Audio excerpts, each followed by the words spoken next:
Hello, नमस्कार दोस्तों। मेरा नाम राहुल सागर है और स्वागत है आप सभी का मेरे YouTube channel study with Rahul Sagar में। देखिए, बीपीएससी ट्री 2.0 को टारगेट करते हुए हम पॉलिटी के क्वेश्चंस हर एक टॉपिक से रिलेटेड करा रहे हैं। ठीक है, और आज मैं जिस टॉपिक से रिलेटेड पॉलिटी के जो क्वेश्चंस कराने वाला हूँ वो टॉपिक होने वाला है हमारा आज संविधान के भाग। ठीक है ना, the part of our constitution. ठीक है, इन आ, संविधान के भाग से जितने भी क्वेश्चंस आपको देखने के लिए मिलेंगे वो सारे क्वेश्चंस मैं आपको आज इस वीडियो में कराऊंगा। ठीक है, फिर इसके बाद हम करेंगे संविधान की अनुसूचियों से रिलेटेड क्वेश्चंस, मतलब कि स्केड्यूल्स ऑफ आर कॉन्स्टिट्यूशन।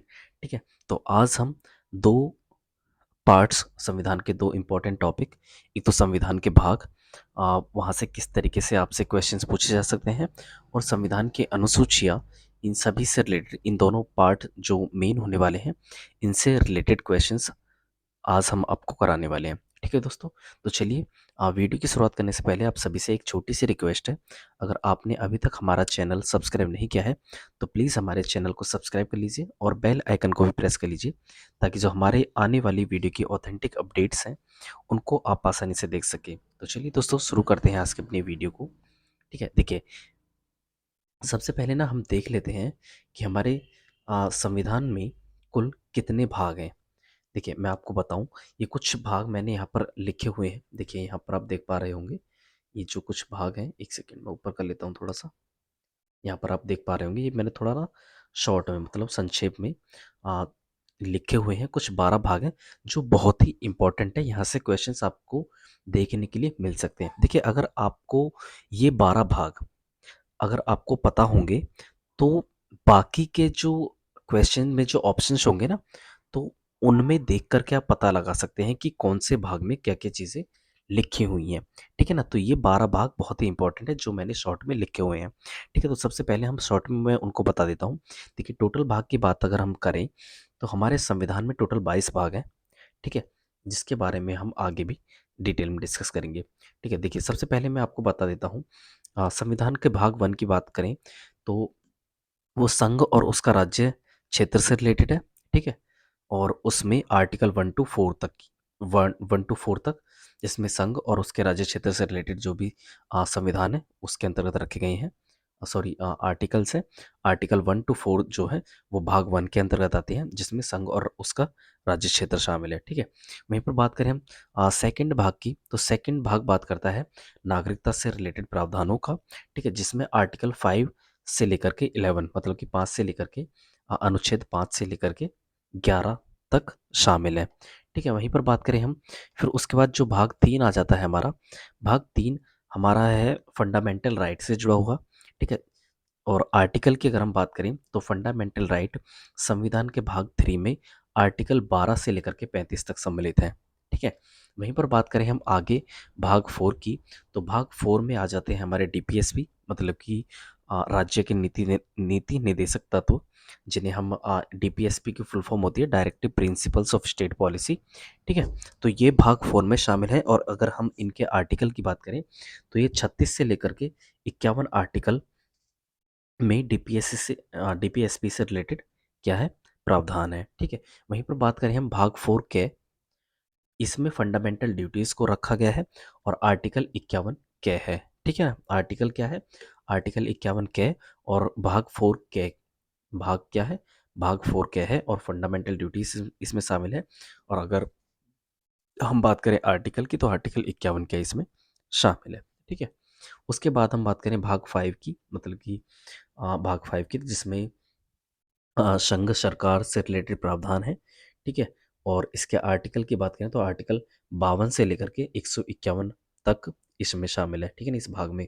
वहीं पर बात करें हम भाग 6 की, तो इसमें राज्य सरकारों से रिलेटेड प्रावधान है, और जिसके आर्टिकल की बात करें तो 152 से रिलेटेड, 152 से लेकर के 237 तक जो अनुच्छेद हैं वो इसी भाग के अंतर्गत आते हैं। ठीक है, भाग 7 की अगर हम बात करें तो भाग 7 में 238 आर्टिकल शामिल किया गया था। ठीक है, और जिसे हटा दिया गया, जिसके बारे में हम अभी थोड़ा सा डिटेल में जानने की कोशिश करेंगे।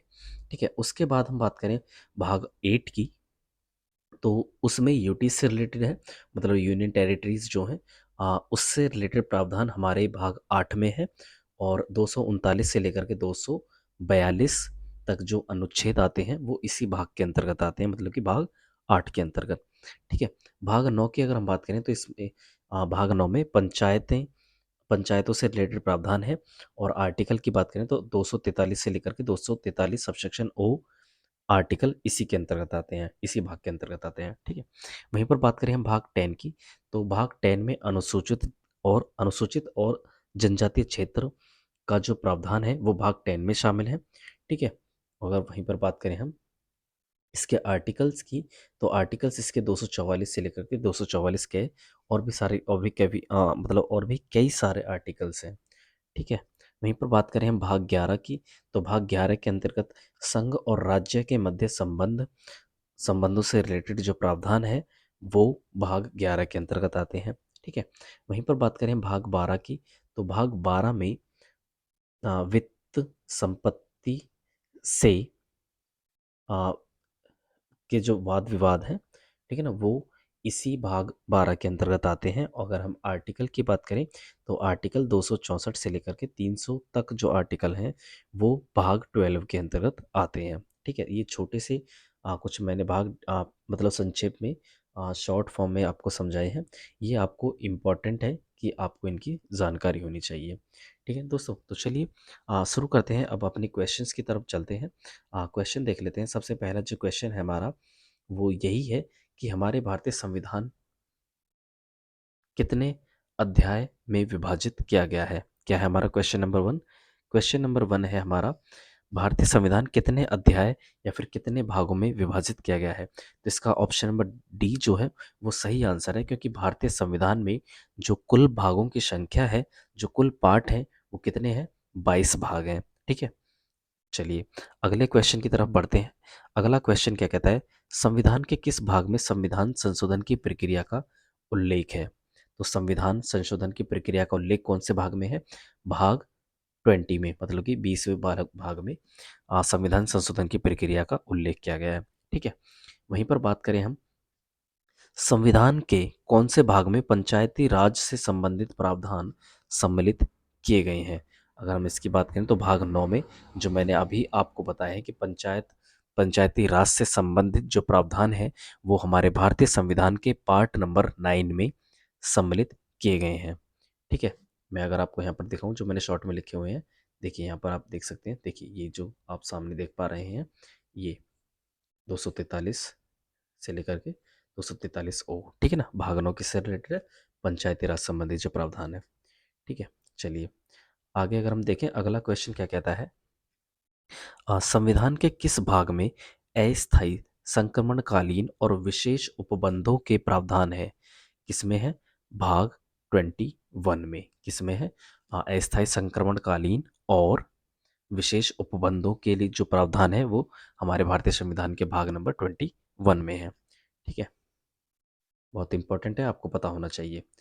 चलिए अगला क्वेश्चन देख लेते हैं। अगला क्वेश्चन है हमारा, एक सेकंड छोटा कर लेते हैं थोड़ा सा, यहाँ पर देखिए। यस। हाँ, अगला क्वेश्चन क्या कहता है, हमारे संविधान के किस भाग में 3 सोपानों में पंचायतें बनाने की परिकल्पना की गई है। तो पंचायती राज से रिलेटेड जो भारतीय संविधान का भाग है वो कौन सा है, मैंने आपको अभी आपको बताया है। वो कौन सा भाग है? वो है भाग नंबर 9, मतलब कि पार्ट नंबर 9 जो है भारतीय संविधान का, वो पंचायती राज व्यवस्था से रिलेटेड है। ठीक है। चलिए अगले क्वेश्चन की तरफ देखते हैं।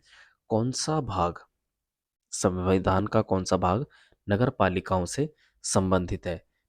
कौन सा भाग नगर पालिका से संबंधित है? तो वो है भाग 9A। किससे संबंधित है? नगर पालिकाओं से। ठीक है। पंचायती राज व्यवस्था भाग 9।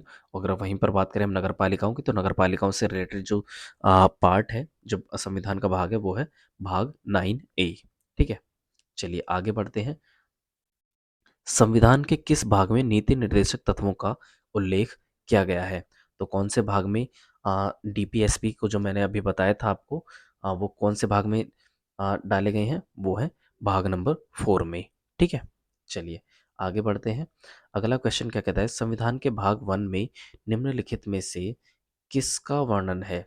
तो किसका वर्णन है मैंने आपको अभी बताया था, आर्टिकल 1 to 4, मतलब कि आर्टिकल 1 से लेकर के जो आर्टिकल 4 है, वो कहाँ आते हैं? हमारे भाग 1 के अंतर्गत आते हैं। और उसमें किस चीज़ से रिलेटेड प्रावधान किए गए हैं? संघ और उसके राज्य क्षेत्र से रिलेटेड जितने भी प्रावधान है वो भाग 1 के अंतर्गत आते हैं। अगर हम आर्टिकल की बात करें तो आर्टिकल्स उसके अंतर्गत आते हैं, आर्टिकल 1 to 4, 1 to 3 4 जो है वो आर्टिकल भाग 1 के अंतर्गत आते हैं।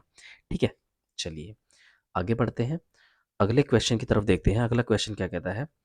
अगला क्वेश्चन है हमारा, भारतीय संविधान के निम्नलिखित में से किस अध्याय में जनता को गारंटी मूल अधिकार दिए गए हैं? तो मूल अधिकारों से रिलेटेड जो भारतीय संविधान का भाग है वो कौन सा है? वो है भाग नंबर 3। ठीक है, चलिए आगे बढ़ते हैं। अगला क्वेश्चन क्या कहता है? अगला क्वेश्चन है हमारा, भारतीय नागरिकों के मूल कर्तव्यों का विवरण संविधान के किस भाग में दिया गया है? तो फंडामेंटल ड्यूटीज मैंने आपको बताया है कि भाग 4 के अंतर्गत रखा गया है। और इसमें जो आर्टिकल की अगर हम बात करें तो आर्टिकल कौन सा है? आर्टिकल आ जाता है 51 ठीक है ना। चलिए आगे बढ़ते हैं। भारत के संविधान का भाग 8 किससे संबंधित है? क्या वो राज्यों से संबंधित है, नगरपालिकाओं से संबंधित है, केंद्र शासित प्रदेशों से रिलेटेड है, या फिर पंचायतों से रिलेटेड है? देखिए मैंने आपको बताया था, राज्यों से रिलेटेड कौन सा है? भाग 1, मतलब संघ और उसका राज्य क्षेत्र किसके अंतर्गत आ जाते हैं? वो आ जाते हैं भाग 1 के अंतर्गत।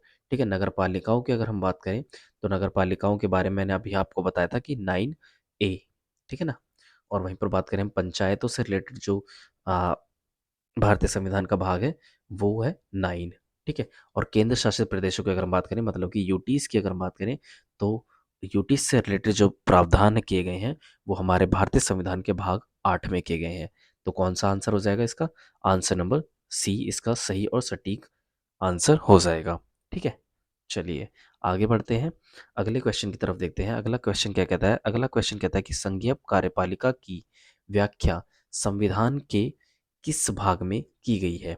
तो कौन से भाग में की गई है? अभी हम पहले पढ़ चुके हैं, भाग नंबर 5 में भारतीय संघीय कार्यपालिका की व्याख्या संविधान के भाग 5 में की गई है। तो इसका सही और मतलब करेक्ट आंसर हो जाएगा इसका ऑप्शन नंबर डी, भाग 5। ठीक है, चलिए आगे बढ़ते हैं। अगला क्वेश्चन क्या कहता है? संविधान के किस भाग में नागरिकता का उल्लेख है? तो मैंने आपको पहले बताया है, भाग 1 किससे रिलेटेड है? संघ और उसका राज्य क्षेत्र, जिसमें आर्टिकल 1 to 4 आते हैं। वहीं पर बात करें हम भाग 2 की, तो भाग 2 जो रिलेटेड है वो सिटीजनशिप के प्रावधान जो है वो भाग 2 में ही दिए गए हैं। ठीक है, और जो कहाँ से कहाँ तक है वो है 5 to 11। कहाँ से कहाँ तक? आर्टिकल 5 to 11 इसके अंतर्गत आते हैं, भाग 2 के अंतर्गत। ठीक है, जो नागरिकता से जुड़े हुए प्रावधान है। चलिए आगे बढ़ते हैं, आगे देख लेते हैं, निम्नलिखित में से कौन सा एक सुमेलित नहीं है? देखिए, आ, राज्यों, संघ व राज्यों के अधीन सेवाएं किसके अंतर्गत आती हैं? देख सॉरी यहाँ पर देखते हैं, मूल कर्तव्य मतलब कि फंडामेंटल ड्यूटीज भाग 4 के अंतर्गत ही आती हैं। ठीक है, राज्यों की अगर हम बात करें तो राज्य भाग 6 के अंतर्गत आते हैं। और भारत का जो महान्यायवादी है उसका जो है भाग वो सही नहीं है, तो इसका जो सही आंसर हो जाएगा ऑप्शन नंबर सी हो जाएगा। ठीक है, संघ व राज्यों के अधीन सेवाएं जो हैं वो क्या है? ऑप्शन नंबर डी जो है वो भाग 6 ये सही है, लेकिन इसका जो ऑप्शन नंबर सी हो जाएगा वो करेक्ट आंसर हो जाएगा। ठीक है, तो ये सुमेलित नहीं है, मतलब ये सही चीज़ नहीं दर्शाता है। ठीक है, चलिए आगे बढ़ते हैं अगले क्वेश्चन की तरफ। अगला क्वेश्चन क्या कहता है? अगला क्वेश्चन कहता है, निम्नलिखित में से कौन भारतीय संविधान के अनुसार सुमेलित नहीं है? क्या आंसर सम्मिलित नहीं है? भाग 9 किससे जुड़ा हुआ है? पंचायती राज व्यवस्था से। और नगर पालिकाओं की बात करें तो नगर पालिका भाग 9 कैप के अंतर्गत आती हैं। और सहकारी समितियां किसके अंतर्गत आती हैं? भाग 9 ख के अंतर्गत। और अधिकरण की बात करें तो भाग 10 के अंतर्गत नहीं आती, तो इसका सही सम्मिलित आंसर ये नहीं है, इसका ऑप्शन नंबर डी जो हो जाएगा वो सही आंसर हो जाएगा। ठीक है, चलिए आगे बढ़ते हैं अगले क्वेश्चन की तरफ। अगला क्वेश्चन क्या कहता है? अगला क्वेश्चन कहता है, निम्नलिखित में से कौन एक सुमेलित नहीं है? तो वही चीज़ें आपसे बार बार पूछी जा रही हैं, संघ व राज्य क्षेत्र ये हमारे भाग 1 के अंतर्गत आते हैं, तो ये सही आंसर नहीं होगा। इसका ऑप्शन नंबर बी जो है वो सही आंसर हो जाएगा। बाकी जो जो ऑप्शंस हैं वो बिल्कुल सही सुमेलित किए गए हैं। भाग 2 की अगर हम बात करें तो ये नागरिकता से जुड़ा हुआ है। भाग 9 ए की बात करें तो ये नगर पालिकाओं से जुड़ा हुआ है, और निर्वाचन की बात करें तो ये निर्वाचन जो है वो किसके अंतर्गत आ जाता है? भाग 15 के अंतर्गत। ठीक है, चलिए आगे बढ़ते हैं। इसमें कहा गया है सूची 1 को सूची 2 से सुमेलित कीजिए तथा सूचियों के नीचे दिए गए कूट से सही उत्तर का चयन कीजिए। ठीक है ना, ये आंसर इसका क्या है? सही उत्तर का चयन करना है। तो हमें पता है कि भाग 9 किससे जुड़ा हुआ है? भाग 9 जुड़ा हुआ है पंचायती राज व्यवस्था से। ठीक है, वहीं पर बात करें हम भाग 8 की, तो भाग 8 जुड़ा हुआ है संघ क्षेत्र से। ठीक है, वहीं पर बात करें भाग 4 ए की, तो 4 ए किससे जुड़ा हुआ है? मूल कर्तव्यों से। अगर वहीं पर बात करें भारतीय संविधान के भाग 9 ए की, तो वो जुड़ा हुआ है नगर पालिका से। ठीक है, तो इसका सही जो मिलान है वो ये हो जाएगा। तो इसका ऑप्शन नंबर जो ए है वो सही आंसर है। ठीक है, चलिए, तो ये हमारे क्वेश्चन जो हैं वो किससे रिलेटेड हो गए? ये है भारतीय संविधान के भाग से रिलेटेड। मैंने आपको बता दिया है कि हमारे भारतीय संविधान में कुल 22 भाग हैं, और जिनके बारे में मैंने कुछ डिटेल में डिस्कस कर लिया है। कुछ भाग हैं जो आपको पता होने चाहिए, जो शुरुआती दौर के जो शुरुआती जो 12 भाग हैं उनको आप अच्छे से याद कर लीजिए। अगर आपको वो अच्छे से याद हैं तो आप ऑप्शंस को देख करके समझ जाओगे कि कौन सा सही आंसर है। ठीक है ना, तो आपको वो ज़रूर याद होनी चाहिए। तो चलिए दोस्तों, हम ना इस वीडियो को छोटी ही बनाते हैं, क्योंकि जो संविधान के जो स्केड्यूल्स हैं, हमारे कॉन्स्टिट्यूशन के जो स्केड्यूल्स हैं उनके लिए हम अलग से वीडियो बनाएंगे। ठीक है, और क्योंकि हम इसमें नहीं कंप्लीट करते हैं उनको। तो चलिए दोस्तों, यही थी हमारे आज की वीडियो। आई होप आपको वीडियो पसंद आई होगी। अगर वीडियो पसंद आई तो प्लीज़ वीडियो को लाइक, शेयर और हमारे चैनल को भी सब्सक्राइब कर लीजिएगा, ताकि जो हमारे आने वाली और वीडियोज़ हैं उनको आप आसानी से देख सकें। तो चलिए दोस्तों, thanks and thanks for watching.